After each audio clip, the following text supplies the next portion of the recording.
Thanks for watching.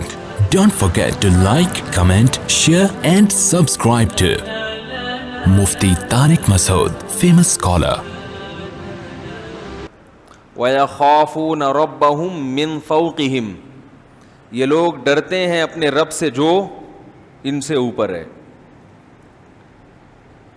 تو اس میں بتایا گیا ہے کہ یہ انسان جو ہے نا مکمل کس کے کنٹرول میں ہے؟ اللہ کے کنٹرول میں. اس سے یہ بھی پتہ چلتا ہے کہ بعض لوگ اس میں بڑا غلو کرتے ہیں کہ جس نے یہ کہہ دیا کہ اللہ عرش پر ہے، آسمان پر ہے، تو گویا مکان لازم آ گیا تو وہ گمراہ ہو گیا. قرآن خود جگہ جگہ کہہ رہا ہے بھلا اس سے تم ڈرتے نہیں ہو جو آسمان میں ہے. تو جو اللہ کا مطلب ہے وہی ہمارا مطلب ہے. کوئی آپ سے پوچھے نا کہ تم جب کہتے ہو اللہ آسمان پہ عرش پہ ہے تو یہ تو اللہ کے لیے جہت لازم آ رہی ہے، مکان لازم آ رہا ہے، تو آپ کہو نہیں لازم آ رہا. تو کہ کیوں لازم نہیں آ رہا؟ کہو جب اللہ اپنے بارے میں کہتا ہے کہ میں آسمان میں ہوں، تو جب اللہ کے کہنے سے لازم نہیں آ رہا تو ہمارے کہنے سے بھی لازم نہیں آ رہا. تو پھر ممکن ہے وہ آپ سے سوال کریں، آپ سے یہ پوچھیں کہ جب آپ نے کہہ دیا کہ وہ ادھر ہے، اوپر ہے، تو جہت تو ہو گئی. تو آپ کہیں بھائی نہیں ہوئی. کہیں کیوں نہیں ہوئی؟ کہیں جب اللہ کے کہنے سے اگر ہو رہی ہے تو پھر ہمارے کہنے سے بھی ہو رہی ہے، اللہ کے کہنے سے نہیں ہو رہی تو ہمارے کہنے سے بھی نہیں ہو رہی. تو اللہ اعلم بمرادہ، اللہ نے اپنے بارے میں ہمیں جو بتایا ہے اس کی پوری حقیقت اللہ ہی جانتا ہے. ہم تو وہ الفاظ استعمال کریں گے جو اللہ نے اپنے لیے استعمال کیے.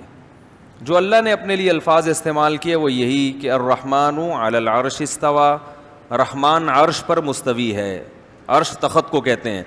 اللہ کا ایک تخت ہے، اس کی حقیقت ہمیں معلوم نہیں ہے، بس وہ ہے کیسا ہے. اور من فی السماء، آسمانوں میں ہے. اسی طرح حدیث میں آتا ہے کہ ایک باندی نبی کے پاس آئی، آپ نے پوچھا این اللہ، اللہ کہاں ہے؟ اس باندی نے کہا فی السماء، آسمانوں میں ہے. آپ نے فرمایا کہ اس کو آزاد کر دو. صحابی کو حکم دیا کہ اس کو آزاد کر دو. آپ نے اس سے نہیں پوچھا آسمانوں میں کیسے ہے، کیا بھائی. تو عامی آدمی سے بھی جب پوچھا جائے گا اللہ کہاں ہے تو وہ کہے گا بھائی اللہ آسمانوں میں ہے، عرش پہ ہے. کیسے ہے، کیا ہے، ہمیں نہیں پتا. البتہ قرآن میں کچھ دوسری آیتیں ہیں جن میں آتا ہے وَهُوَ مَعَكُمْ أَيْنَمَا كُنْتُمْ، تم جہاں بھی ہو وہ تمہارے ساتھ ہے. یہ بھی ہے قرآن میں. نَحْنُ أَقْرَبُ إِلَيْهِ مِنْ حَبْلِ الْوَرِيدِ، ہم تمہاری شہرک سے بھی زیادہ قریب ہیں.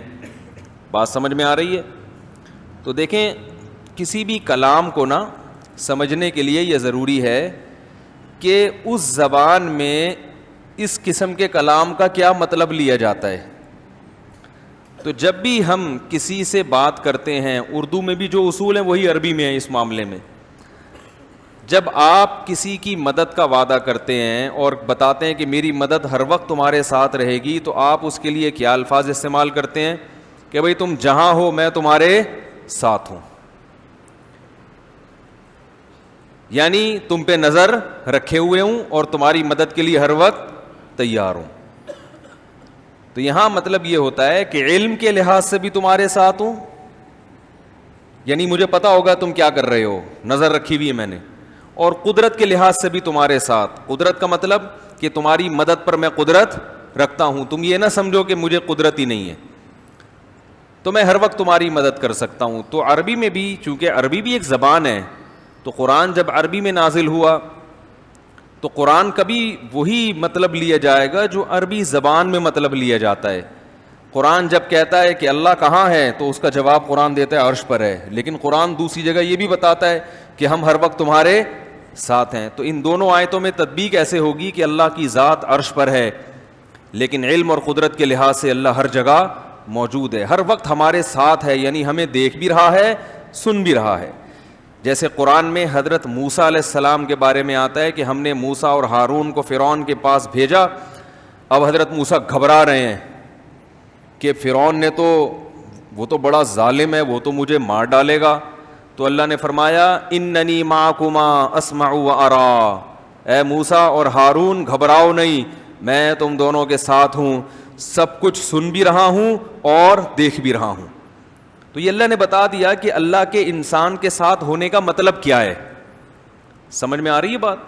اللہ کے انسان کے ساتھ ہونے کا مطلب کیا ہے؟ یہ قرآن نے خود بتا دیا کہ مطلب یہ ہے کہ میں ہر وقت تمہیں دیکھ بھی رہا ہوں اور ہر وقت سن بھی رہا ہوں، یعنی تمہاری ہر وقت مدد کر سکتا ہوں، ایک ایک چیز سے باخبر ہوں. اس لحاظ سے اللہ ہمارے قریب بھی ہے. لیکن اللہ کی ذات کہاں ہے؟ عرش پر ہے، لیکن اس کی کیفیت ہمیں معلوم نہیں ہے. مفتی طارق مسعود صاحب کے بیانات سننے کے لیے youtube.com/مفتی طارق مسعود کو سبسکرائب کریں، اور اگر آپ لائیو ویڈیو کو کبھی بھی مس نہیں کرنا چاہتے ہیں تو سبسکرائب کرنے کے بعد بیل آئیکن پہ کلک کرنا مت بھولیں.